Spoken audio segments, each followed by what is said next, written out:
Baik, Assalamualaikum warahmatullahi wabarakatuh. Perkenalkan, nama saya Gasani Kinita Salma Vivik. Hari ini saya akan membawakan mosi dengan judul Dewan ini akan melegalkan bunuh diri, dengan saya sebagai tim kontra. Baik, perdebatan akan saya mulai sebagai tim kontra dalam hitungan 3, 2, 1. Baik, seperti yang kita ketahui, bunuh diri ini baik secara agama maupun secara hukum itu tidak akan pernah dibenarkan. Apalagi kalau misalkan ada orang yang membantu ya, dengan bantuannya itu kalau misalkan ada orang yang membantu secara kayak tersirat, kayak dia bilang ya udah kamu bunuh diri aja, atau orang-orang yang kayak memberi doktrin kepada orang yang melakukan bunuh diri supaya dia tetap melakukan bunuh diri, itu berarti dia udah salah, karena dia juga jatuhnya memprovokasi kan kalau dia untuk tetap melakukan bunuh diri, dimana seharusnya dia itu memberi dukungan supaya dia tidak jadi untuk melakukan bunuh diri. Seperti yang kita ketahui, di Indonesia ini mungkin setiap tahunnya itu ada ratusan hingga ribuan kasus bunuh diri, dan rata-rata kasus bunuh diri ini diakibatkan oleh kayak kurangnya mungkin rata-rata itu, seperti yang kita ketahui itu zaman sekarang ini susah ya dalam segi ekonomi.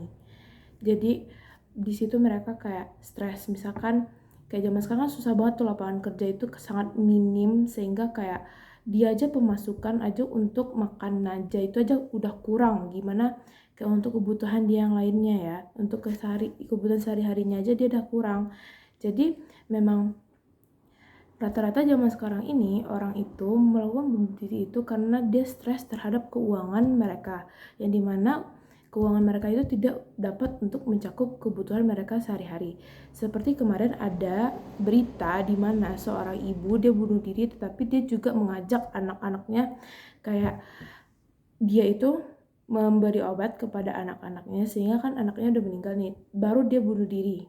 Dan itu dia bilang bahwa kalau suaminya ini dia hutang kemana-mana, dia saking stresnya kayak dia nggak punya duit untuk ngelunasin utang-utang suaminya ini, sedangkan dia tuh bingung udah berapa banyak orang yang suaminya ini berhutang, dia saking banyaknya dia bingung, sehingga dia melakukan bunuh diri karena dia itu udah nggak kuat dengan tekanan utang-hutangnya ini. Sehingga kayak yang kita ketahui juga di Indonesia ini juga banyak ya kasus judi online. Jadi kan kalau orang udah judol ini, kalau orang yang udah ketagihan judi online, pasti dia akan mencari cara untuk dia tetap teruskan melakukan judi online itu, yang dimana juga orang-orang zaman sekarang itu dia udah ngerti namanya pinjaman online. Nah, kalau pinjaman online ini kan nggak berasa ya, kayak dia tuh minjam terus, sehingga kayak nunggak. Nah, cara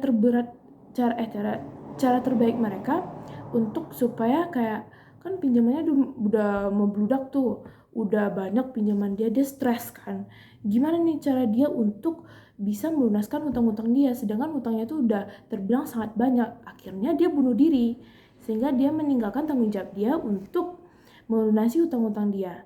Nah, jika memang suatu negara melegalkan yang namanya bunuh diri, baik secara bantuan atau enggak, kan ini intinya bunuh diri kan, baik dia mau dibantu atau tidak, intinya bunuh diri.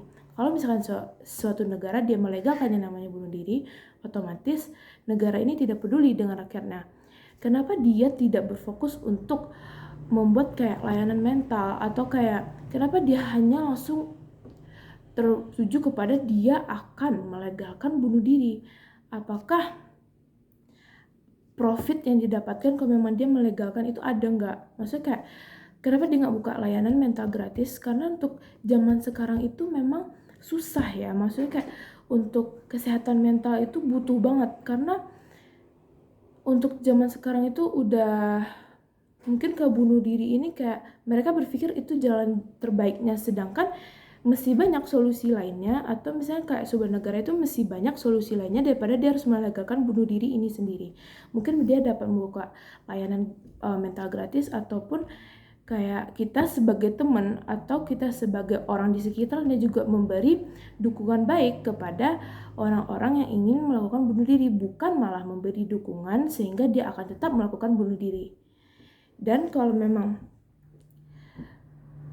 ini dilegalkan, apakah ini nih tujuannya itu apa? Kalau memang dilegalkan, Kenapa? Apa yang terjadi kepada negara ini kalau memang bunuh diri ini dilegalkan? Apakah akan mengurangi, apa mereka itu ingin mengurangi populasi? Ya untuk apa? Kalau misalkan mereka ini semua pasti punya ininya dong, kayak mereka punya kelebihan, maksudnya kayak gak mungkin kan, maksudnya bunuh diri cuman di masalah ekonomi gitu, terus habis itu pasti kayak dari negara tuh harusnya udah punya solusi, kayak memberi lapangan kerja yang lebih banyak kan, seperti yang sudah dijanjikan. Tapi nyatanya sekarang itu masih sulit untuk mendapatkan pekerjaan.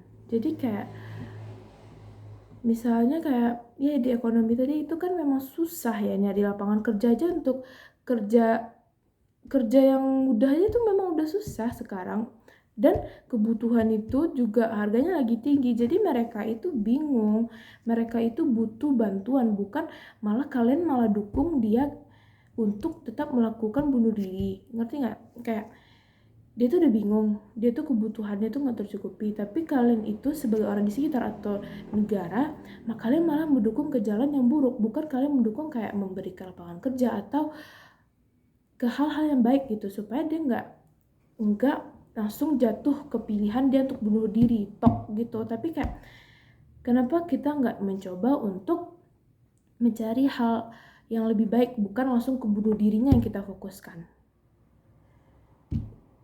Sekian mungkin yang dapat saya sampaikan. Saya bangga menjadi tim kontra. Assalamualaikum warahmatullahi wabarakatuh.